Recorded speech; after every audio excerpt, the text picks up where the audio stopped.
Alrighty, let's take a look. Why? Off with a quote, allegedly a quote from Bobby Kotick, who said, "There are too many old white guys." Yep, these are the alleged words of Bobby as Activision faces yet another lawsuit, yet one from an entirely new angle. But that's actually not the only Kotick drama. There is a really good quote floating around. Bobby's— Wait. That article came out 18 hours ago. I thought Bobby Kotick left. How can he still cause trouble? By the way, thank you, Nicholas Elisa, for the sub. These decisions made our games worse. A pretty damning indictment as former developers from Activision Blizzard are reacting to Bobby's departure and basically just getting to sound off thinking they're probably safe to do so. Essentially talking about how he was personally responsible for things like developers not getting the support that we needed. And all this is happening as Hearthstone gets yet more bad news. Yes, bad news, as it is about to hit its big 10-year anniversary, which is kind of rough. And I think it's safe to assume that he's also at least partially responsible for Reforged. While there is some bad news there, we do have, with Heroes of the Storm, some really ambitious players basically taking affairs into their own hands. But of course, we can't do any of that without the support of viewers like you and those who— What's that?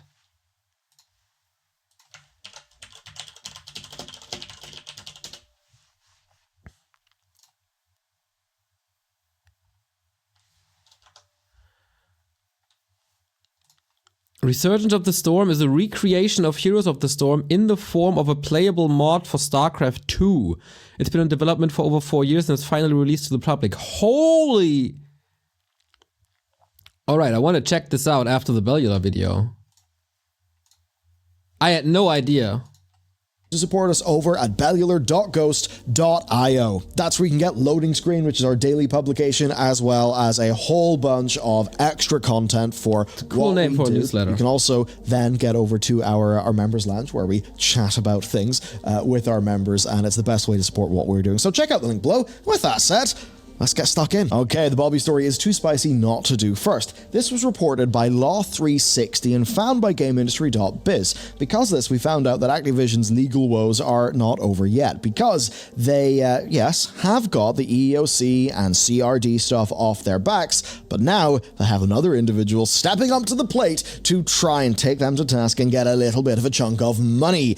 And this is quite interesting because Bobby is one of the main points of this lawsuit, but not really for reasons that you would think. Because, here's just the claim. Statements Bobby Kotick allegedly made at a leadership conference that the problem with Activision Blizzard is that there are two— Sued for old white guy discrimination.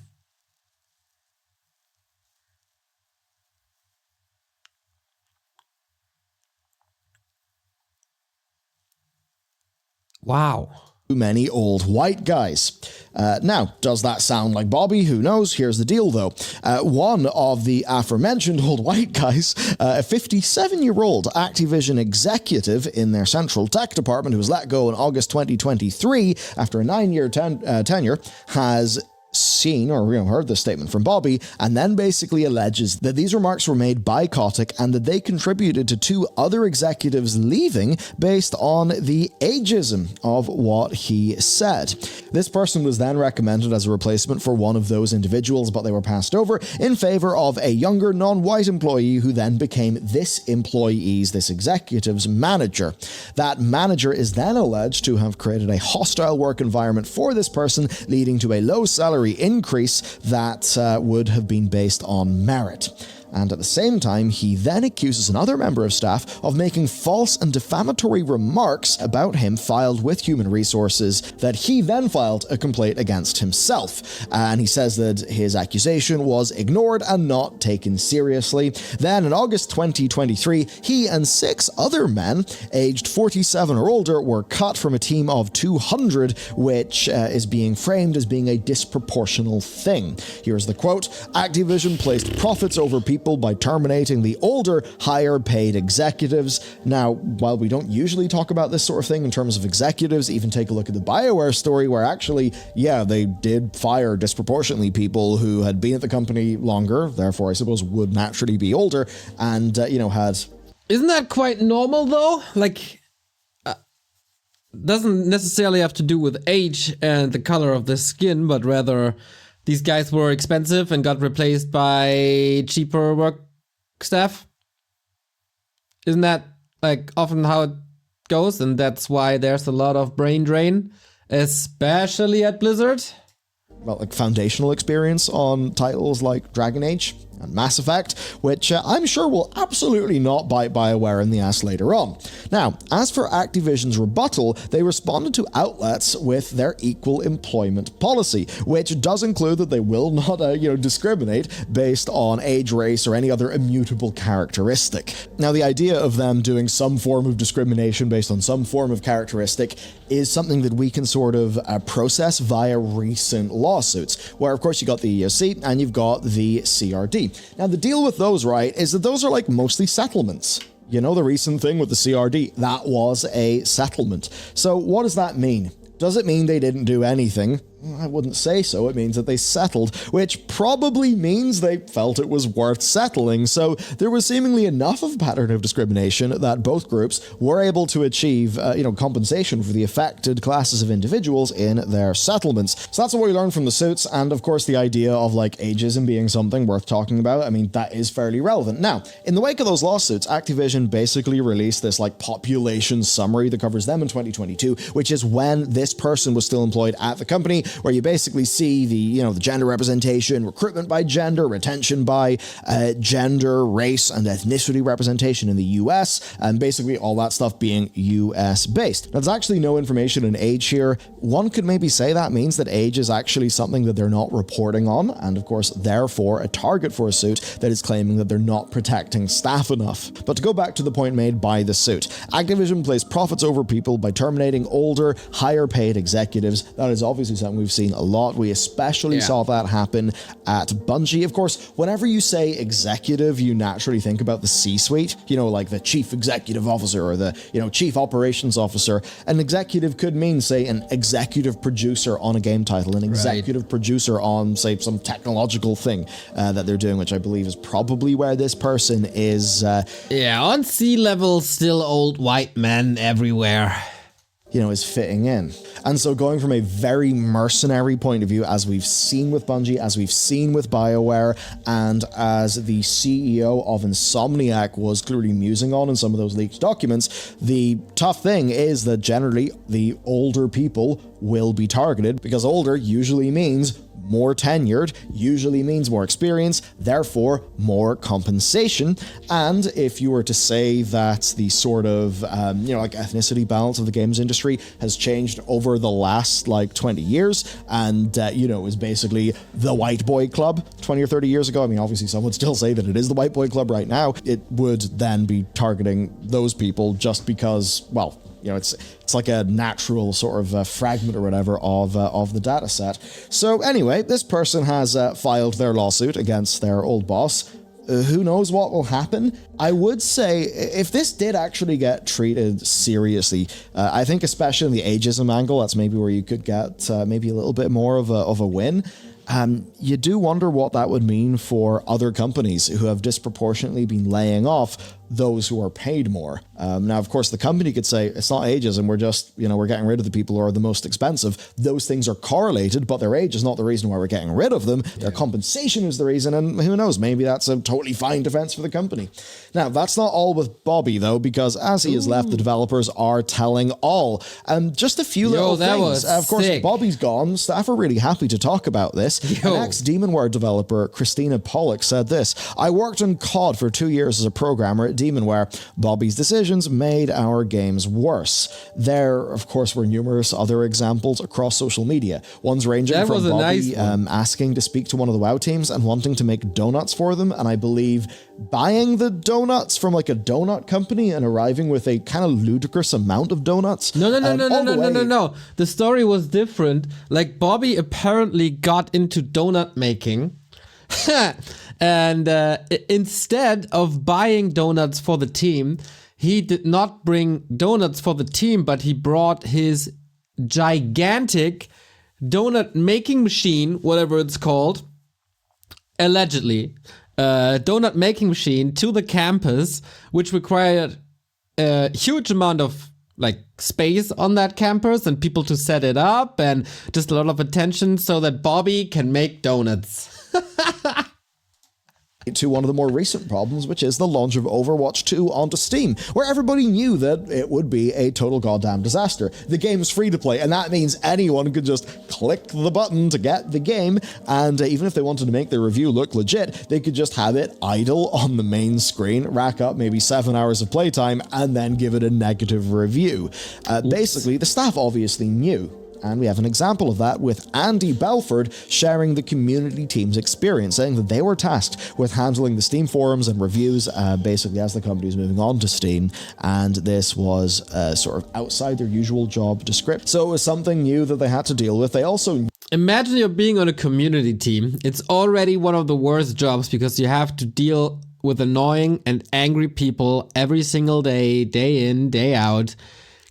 And then you know that this is going to happen, but nobody's listening, and you have to deal with even more of that toxic stuff. Knew what the response would be. Of course, they had nothing to do with the decisions that got them into that sort of situation, but still, look, things can be bad. It can be people's job to deal with that on the frontline basis. What the company should probably do, though, is support those people with the resources, etc., that they need, especially if something ends up being so much of a shit show that dealing with the shit show means they can't get the other functions of their job done, which is a fairly reasonable thing to happen.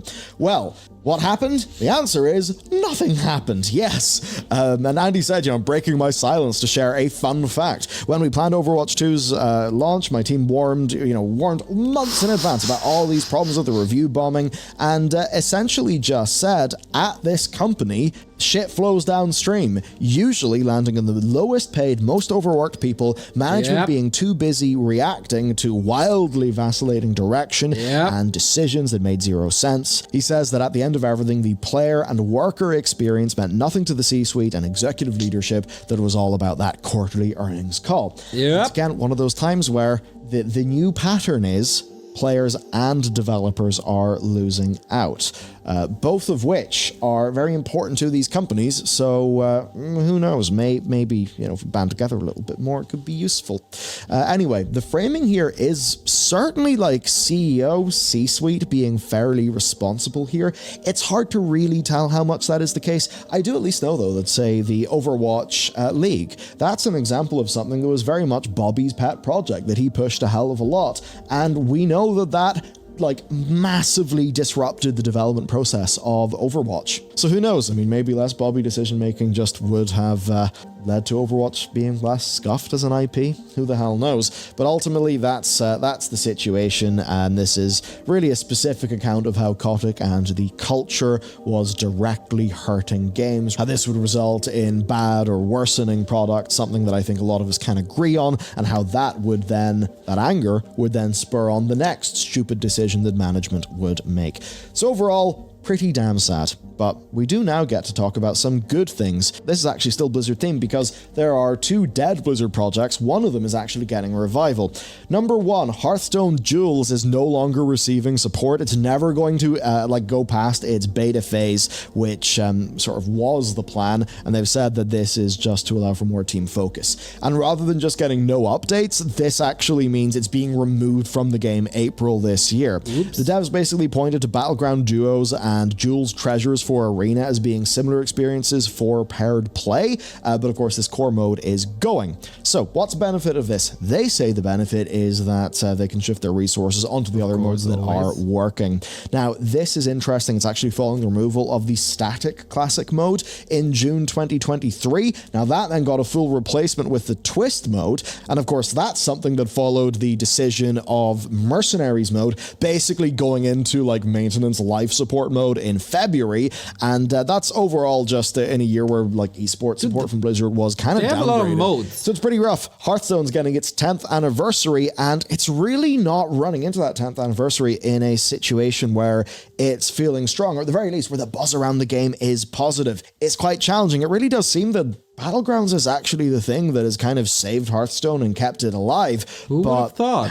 Like the initiatives that they're doing to make more money to grow that game, they just really don't seem to be working. Now, over on the other side of the aisle, there's another dead Blizzard project, but it's actually one that is being revived. This has been captured by PC Gamer, and it is Resurgence of the Storm. Sick. Where, and this is absolutely fascinating, and it's bigger than many would expect. This is not just about creating HOTS within the StarCraft 2 engine, which of course HOTS originally grew out of because HOTS was supposed to be just a cool StarCraft arcade map and then just turned into its own game. But basically, they're doing this. They're doing reworks for characters and even heroes that Blizzard never actually published. This has been 4 years of development and a year of testing, and it's now out for people to try. Now, they're very quick to say that this is not a full standalone replacement for HOTS, that they are limited by the StarCraft 2 engine. But, I mean, hey, it's pretty cool. There's a big push here for, donation support like that to perhaps fund them being able to do more things. They've actually achieved their donation goal, which does go to show, like, there's hunger from people, right? People want to do these things. The problem is, for old Blizzard, it's always relatively easy to get instant, like a Kickstarter for a thing, but sustainability is the issue. Anyway, it had to be $1 billion thing. Something couldn't be a small-ish, healthy success. We know that StarCraft StarCraft 2 Legacy of the Void, was a successful, profit-generating game. I know that. And it's actually based on it being that the Stormgate crew have felt comfortable doing what they're doing now. It's just that with StarCraft 2, it wasn't enough money. It wasn't enough. It had to be bigger. And that's why Blizzard wasn't able to continue making real-time strategy games. The bread and butter of the studio that actually put it onto the map, leading to basically Team 1 being dead. Ah, dear. Anyway, speaking of Team 1, Warcraft 3 Reforged, there's something pretty cool coming soon. It's actually out now. Yes. Going to be playing it. It is basically a Warcraft 2 remake, and I can't wait to bring that to you in a future video. So, subscribe for that. Cool. With that Very said, important that Bellular is in. reporting. I'll see you next time. I guess everybody who's somewhat interested in Blizzard and Warcraft is watching Bellular, so him covering Chronicles of the Second War is great. All right.